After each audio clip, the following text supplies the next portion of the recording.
Welcome back to the Deep Dive. Today we're taking a really close look at the origins and, honestly, the incredible legacy of a very unique Black Greek letter organization. Yeah, we're talking about Iota Phi Theta Fraternity, Incorporated. Right, often called the Dark Horse of the Divine Nine. That's the term for the historically Black Greek letter fraternities and sororities in the National Pan-Hellenic Council, the NPHC. Exactly.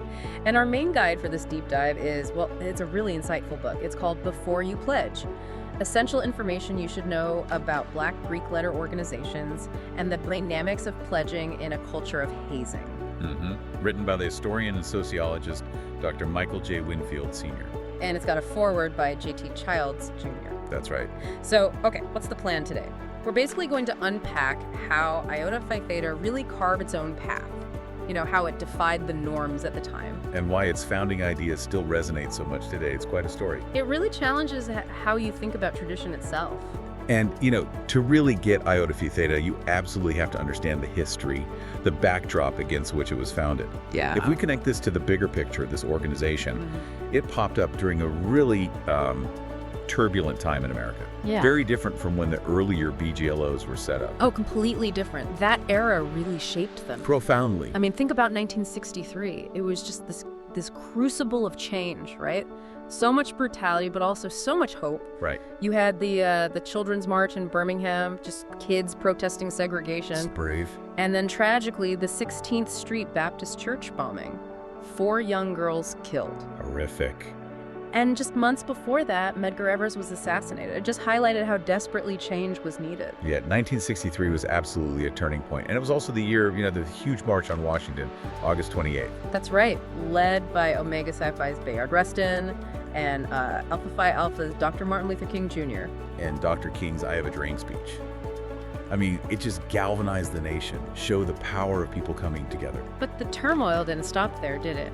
No, not at all. Politically, President Kennedy's assassination in November shook everyone. Yeah. And socially, you had Black soldiers being drafted disproportionately for Vietnam. Which led to Muhammad Ali's famous refusal, right? Yeah. No Viet Cong ever called me a nigger. Powerful stuff. So powerful. Yet, amidst all that, there was progress, too.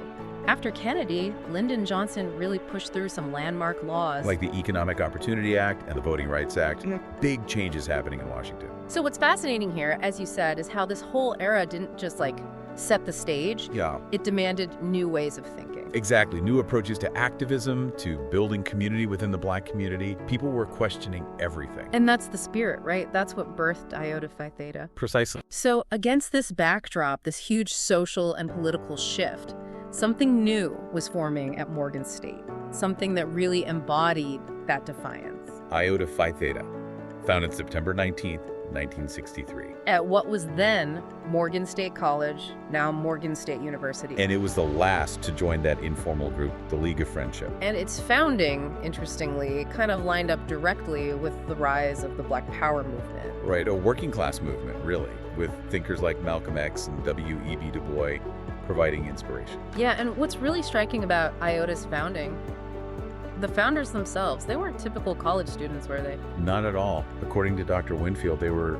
non-traditional, older guys. Right. Managing full-time jobs, supporting families. Some had even served in the military. So it wasn't just about being older, it was about bringing this, lived adult experience, a different kind of perspective. Absolutely. A pragmatism? Maybe. They were looking for something that fit the reality of their lives. Work, family, activism.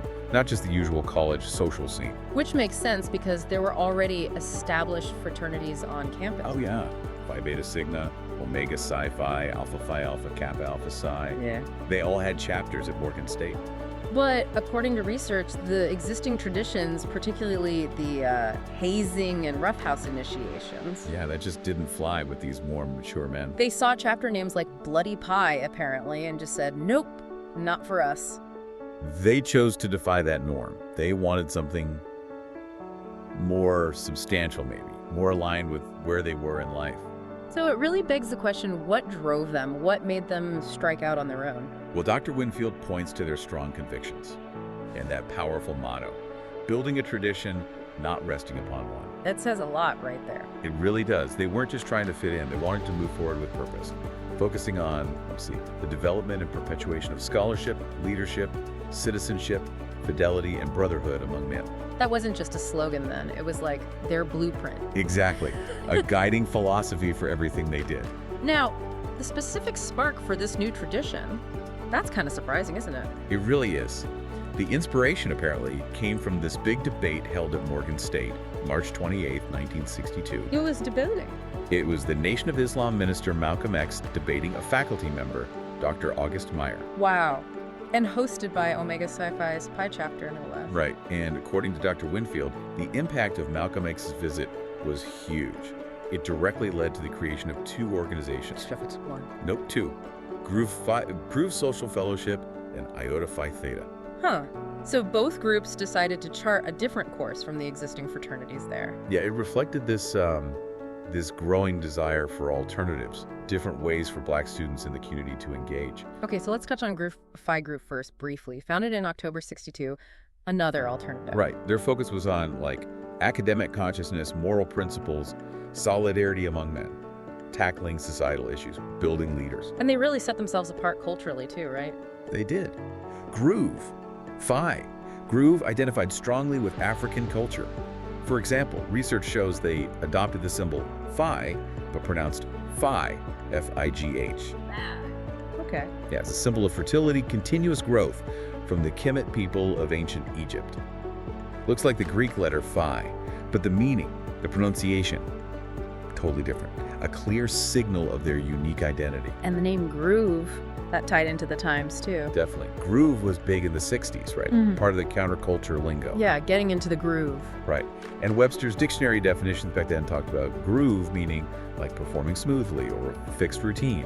So going against the groove meant challenging the establishment. Ah. But grooving also meant, socializing, fellowship. So that they kind of captured both ideas. Being different, building community their way. Makes sense. It really shows that whole spirit of the era, innovation, self-determination, people finding different ways to express solidarity. And for Iota Phi Theta, that spirit led to pretty fast growth, didn't it? It did. They started local at Morgan State, but within just 4 years, they were expanding. Where did they go first? By 67, they had interest groups at Hampton Institute that became the Beta chapter, and Delaware State College, the Gamma chapter. And by 1968, they were incorporated nationally. Yeah, and kept growing. Undergrad chapters, grad chapters, Yeah. spreading nationwide. Which meant they needed better communication, right? Exactly. That led to the Centaur magazine, their official publication. And during that early growth, they had some key support, didn't they? Someone from Morgan State. Yes, absolutely. Mrs. Adrias Brooks. She worked in the registrar's office. Okay. And she was apparently this vital, behind-the-scenes resource for them, helped them through tough times. So they recognized her contribution. Oh, definitely. They awarded her the title Eternal Sweetheart. A huge honor. And that relationship was so key, the Iota Sweetheart Auxiliary actually grew out of it later on. Wow. It really shows how important allies can be when you're starting something new. Doesn't it? And it's really no surprise that a place like Morgan State, which had its own history of activism, Yeah, didn't Morgan State students challenge segregation way back, even before Greensboro? they did.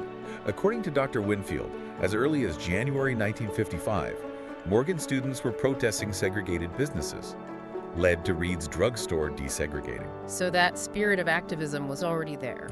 Deeply ingrained.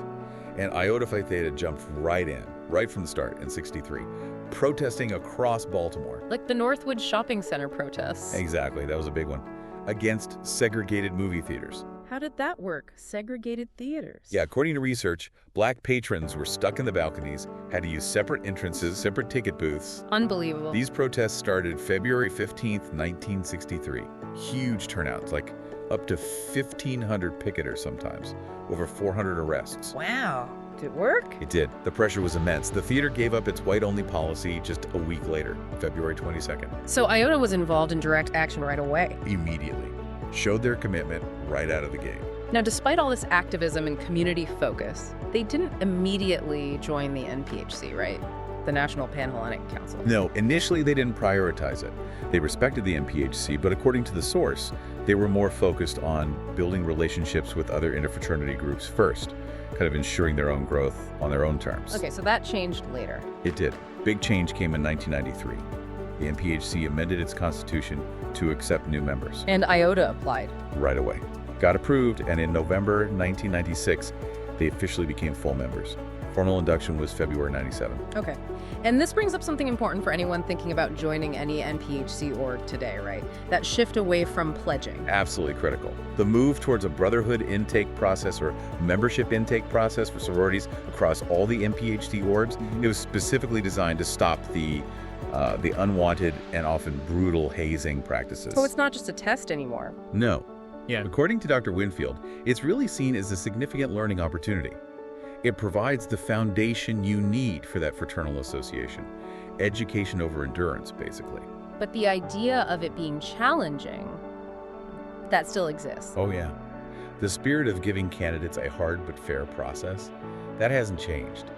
But the focus is now squarely on education, learning the fraternity's philosophy, its ideas, its history. Building a commitment that's based on understanding. Exactly. It goes back to that old saying, right? It only takes a few weeks to pledge, but it takes a lifetime to be a brother. That makes sense. It's about a long-term, informed commitment. And as the source points out, Iota really prioritizes and celebrates each member's individuality. They're not trying to force people into some kind of fraternal mold. Which fits perfectly with how they started valuing individual conviction. Completely. And that commitment to purpose shows up big time in their community service, right? That's been core since day one.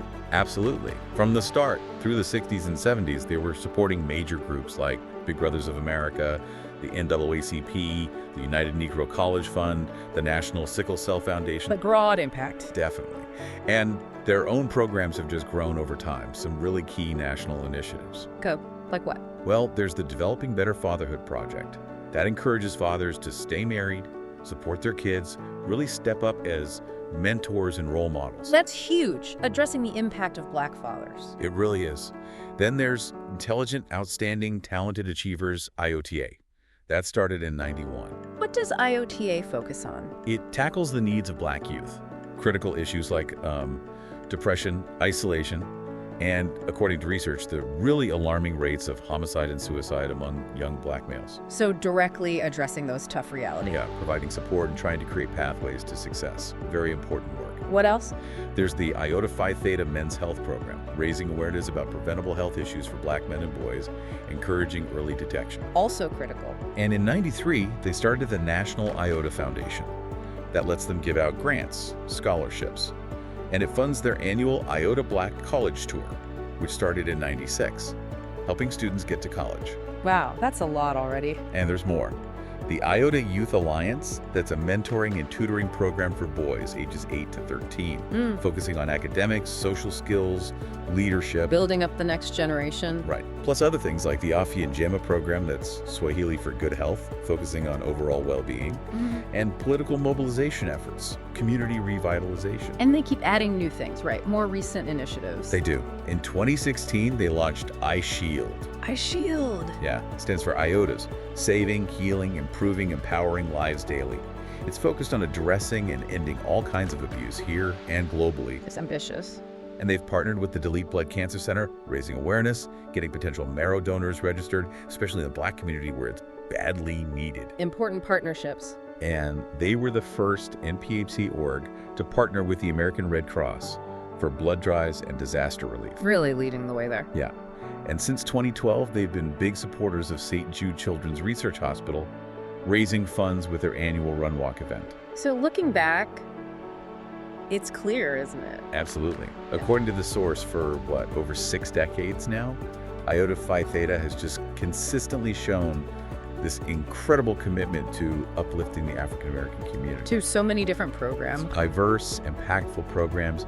They've really solidified their role as this vital force for progress. And they've grown way beyond the U.S. too. Oh yeah, over 300 chapters now across 40 states, plus international chapters, Korea, Japan, Colombia, the Bahamas. It really shows how powerful that original vision was. It truly does. So what does this all mean for you listening? Iota Phi Theta's journey, its vision, its dedication. It's pretty inspiring, I think. It's a great reminder that history isn't just dates and events. It's about people, bold individuals, choosing to make new paths, even when facing down established traditions. And, understanding the why behind an organization, its deeper purpose, can totally change how you see its impact. Definitely. And before we wrap up, just some quick facts on Iota Phi Theta, their motto. building a tradition, not resting upon one. We know that one. Can't forget it. Colors are charcoal brown and gilded gold. Flowers, the yellow rose. Symbol is the centaur. Which leads to the nicknames. Centaurs, Iotas, Outlaws, Satamen. Right. So maybe the final thought, the question for everyone listening is this. How might understanding these unique founding principles, this purpose-driven approach of Iota Phi Theta, how might that inspire your own approach? Yeah, your approach to community or leadership. Or even just challenging the status quo in your own life? Something to think about. Definitely.